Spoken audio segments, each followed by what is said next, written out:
بہت مدت گزری، ملک شام پر ایک بادشاہ حکومت کرتا تھا۔ بادشاہ بڑا رحم دل اور انصاف پسند تھا۔ یہی وجہ تھی کہ رعایا اس سے خوش تھی۔ بادشاہ کو رنگ برنگے درخت اور پھولوں کے پودے اکٹھے کرنے کا بہت شوق تھا۔ اس نے اپنے محل کے ساتھ ایک بہت بڑا باغ بنوا رکھا تھا، جس میں دور دور کے ممالک سے منگوائے درخت اور پودے موجود تھے۔ بادشاہ روزانہ باغ کی سیر کرتا اور خوش ہوتا۔ ایک رات بادشاہ سو رہا تھا کہ اس نے عجیب خواب دیکھا کہ آسمان سے 4 خوبصورت پریاں اتریں اور زمین پر ٹہلنے لگیں۔ پھر ایک پری نے دونوں ہاتھ ہوا میں لہرائے اور درخت کا تنا بن گیا۔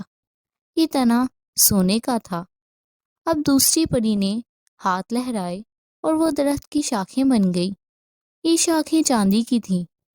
تیسری پری نے بھی ایسا ہی کیا اور پتوں کی شکل اختیار کر لی۔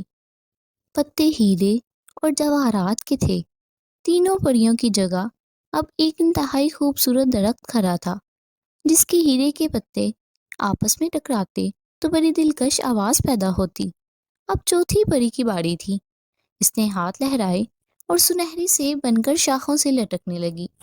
اسی وقت توے کی طرح کالا ایک گدھ نمودار ہوا اور درخت پر بیٹھ کر اپنی ودی آواز میں گانے لگا۔ گانا گاتے ہوئے وہ سنہری سیب کھاتا جا رہا تھا اور اس شاخ سے اس شاخ پر پھدک پھدک کر ناچ رہا تھا۔ اسی وقت بادشاہ کی آنکھ کھل گئی۔ بادشاہ کی نیند اب اڑ چکی تھی۔ وہ بے چینی سے خواب گاہ میں ٹہلنے لگا۔ اس کے دل میں شدت سے یہ خواہش پیدا ہوئی کہ ایسا عجیب اور خوبصورت درخت اس کے باغ میں بھی ہونا چاہیے۔ صبح ہوئی تو بادشاہ نے شاہی نجومی کو طلب کیا اور اپنا خواب سنا کر پوچھا، آخر وہ کیسی پریاں تھیں، کہاں سے آئی تھیں اور میں انہیں کس طرح حاصل کر سکتا ہوں، اور اتنے خوبصورت درخت پر بیٹھنے والا کالا گدھ کیا تھا؟ نجومی نے حساب لگایا اور بولا، جہاں پناہ کا اقبال بلند ہو، غیب کا علم تو خدا ہی جانتا ہے، لیکن اس نے جو مجھے علم عطا کیا ہے اس کے مطابق وہ پریاں کوہ کاف کے ایک ظالم جادوگر کی قید میں ہیں۔ اس جادوگر کا نام ڈھماڈم جادوگر ہے۔ آپ نے درخت پر جو کالا گدھ دیکھا تھا وہ ڈھماڈم جادوگر ہی تھا۔ اسے مار کر پریوں کو حاصل کیا جا سکتا ہے۔ بادشاہ نے فوراً اعلان کروایا کہ جو بھی کوہ کاف جا کر ڈھماڈم جادوگر کو مار کر 4 پریاں آزاد کر کے لے آئے گا، اسے آدھی سلطنت دے دی جائے گی۔ سلطنت کی لالچ میں بہت سے نوجوان گئے، مگر ڈھماڈم سے نہ بچ سکے۔ بادشاہ کے وزیر کا ایک بیٹا تھا، جسے بادشاہ اپنے بیٹوں کی طرح چاہتا تھا۔ وہ بڑا بہادر، سچا اور رحم دل انسان تھا۔ اس نے جب بادشاہ کو اداس دیکھا تو کوہ کاف جانے کا ارادہ کیا اور ایک رات محل سے نکل پڑا۔ وزیر زادے کو کچھ علم نہ تھا کہ کوہ کاف کدھر ہے۔ وہ تو خدا کے بھروسے سے نکل کھڑا ہوا تھا، اور جو لوگ خدا پر بھروسہ رکھتے ہیں، اسی سے مدد مانگتے ہیں، اس کے دل سے عبادت کرتے ہیں، خدا ان کی مدد ضرور کرتا ہے۔ وزیر زادہ جنگل سے گزر رہا تھا کہ اس نے ایک نہایت زخمی شخص کو دیکھا جو جھاڑیوں میں پڑا ہائے ہائے کر رہا تھا۔ وہ بری طرح لہو لہان تھا۔ وزیر زادہ اسے اٹھا کر ایک سایہ دار درخت تلے لایا، اسے اپنی چھاگل سے پانی پلایا اور زخم دھو کر پٹی باندھ دی۔ اس شخص نے بتایا کہ وہ ایک سوداگر ہے جسے ڈاکو دولت چھین کر زخمی کر کے یہاں پھینک گئے ہیں۔ اس کے بعد اس شخص نے پوچھا، اے نیک دل انسان، تو اس بھیانک جنگل میں کیا کر رہا ہے؟ وزیر زادے نے اسے ساری بات بتائی تو وہ کہنے لگا، میں تمہاری اور تو کوئی مدد نہیں کر سکتا، مگر مجھے ایک منتر آتا ہے جس سے انسان، جانوروں اور پرندوں کی بولیاں سمجھ سکتا ہے۔ وہ منتر تمہیں بتائے دیتا ہوں، شاید یہ تمہارے کسی کام آ سکے۔ سوداگر نے وزیر زادے کو منتر بتا دیا اور چل دیا۔ وزیر زادہ آگے بڑھنے لگا۔ ایک دریا کے کنارے سے گزرتے ہوئے اس نے 2 مچھلیوں کو کنارے پر تڑپتے دیکھا، جو نہ جانے کس طرح پانی سے نکل کر یہاں آ گرنی تھیں۔ ایک مچھلی نے وزیر زادے کو دیکھ کر کہا، اے انسان، ہمیں دوبارہ پانی میں ڈال دے ورنہ ہم مر جائیں گی۔ دوسری مچھلی بولی، کیسی باتیں کرتی ہو، یہ آدم زادہ ہماری زبان کس طرح سمجھ سکتا ہے؟ اور ویسے بھی انسان تو ہمیں بھون کر کھا جاتے ہیں۔ وزیر زادہ ان کی باتیں سمجھ رہا تھا۔ اس نے دونوں مچھلیوں کو اٹھایا اور جھیل میں پھینک دیا۔ مچھلیوں نے پانی میں غوطہ لگایا، پھر سر اٹھایا اور بولی، ہم ہمیشہ تمہیں یاد رکھیں گی، تم نے ہمیں موت سے بچایا ہے۔ کاش کبھی وہ وقت بھی آئے جب ہم تمہاری مدد کر سکیں۔ ایسا وقت آیا تو پانی کی طرف منہ کر کر کہنا، آؤ مچھلیوں، میری مدد کرو، ہم جہاں بھی ہوں گے تمہاری مدد کے لیے فوراً پہنچ جائیں گے۔ اچھا، خدا حافظ۔ مچھلیاں غوطہ لگا کر پانی میں چلی گئیں اور وزیر زادہ آگے بڑھ گیا۔ کچھ آگے جا کر اس نے چیونٹیوں کی ایک لمبی قطار دیکھی۔ اسی وقت اسے چیونٹی ملکہ کی آواز سنائی دی، کاش یہ انسان اس راستے سے ہٹ جائے ورنہ اس کے پاؤں تلے آ کر میری رعایا کی بہت بڑی تعداد ہلاک ہو جائے گی۔ وزیر زادے نے یہ سنا تو دوسرے راستے کی طرف مڑ گیا۔ چیونٹیوں کی ملکہ چلائی، میں ہمیشہ تمہیں یاد رکھوں گی، اگر کبھی میری مدد کی ضرورت پڑی تو مجھے پکار لینا۔ وزیر زادہ آگے چلا جا رہا تھا کہ اسے مدد کی باریک سی آواز سنائی دی۔ اس نے ادھر ادھر دیکھا، کوئی نہ تھا، مگر مدد کی آواز آئی جا رہی تھی۔ وزیر زادے نے کان لگا کر سنا تو معلوم ہوا کہ یہ آواز سامنے والی جھاڑیوں میں سے آ رہی تھی۔ وہ اس طرف بڑھا اور دیکھا کہ ایک بونا انسان جھاڑیوں میں پھنسا ہوا ہے۔ یہ بونا انسانی انگوٹھے کے برابر تھا۔ وزیر زادے نے اسے اٹھا کر ہتھیلی پر رکھ لیا۔ بونا کہنے لگا، میں اس جنگل کے بونوں کا بادشاہ ہوں۔ میری سلطنت ایک درخت کے نیچے واقع غار میں ہے۔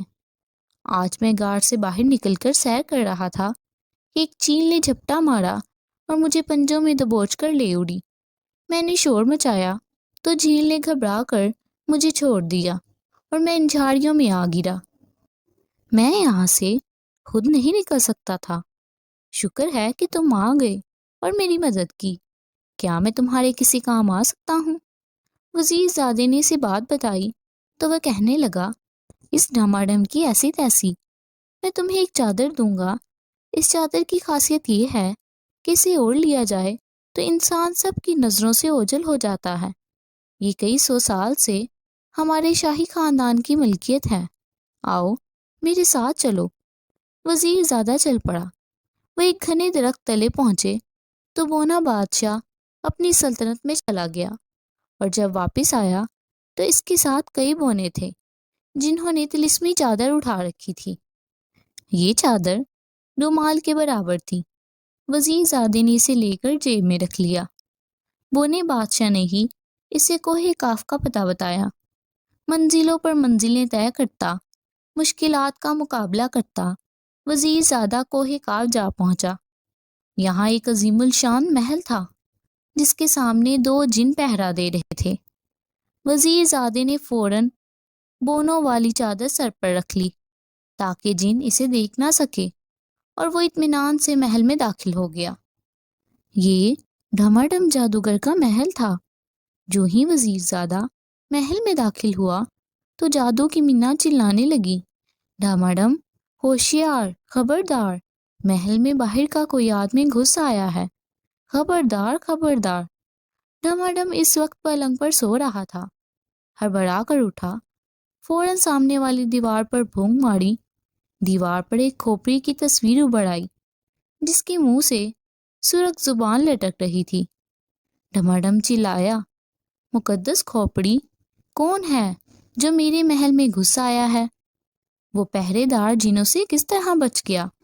مقدس کھوپڑی کی زبان ہلی اور آواز آئی، ڈھماڈم، وہ تو مجھے بھی نظر نہیں آ رہا، میں اس کی بو سونگھ رہی ہوں۔